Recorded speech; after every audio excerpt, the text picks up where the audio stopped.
Piękna niedzielna pogoda w Gdańsku. Jak można zaobserwować, po wodzie jest niezła ulewa.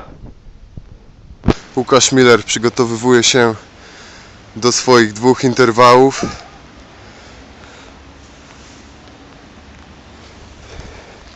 I ruszył.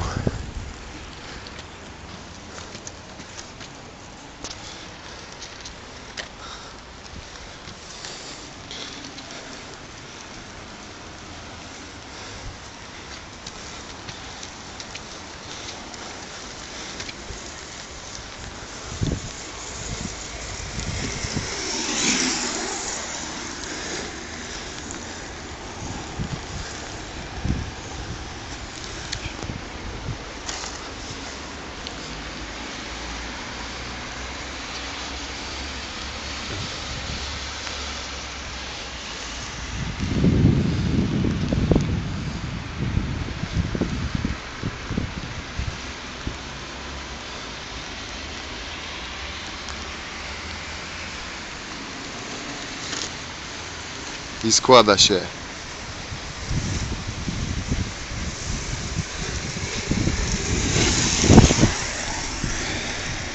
Dobre.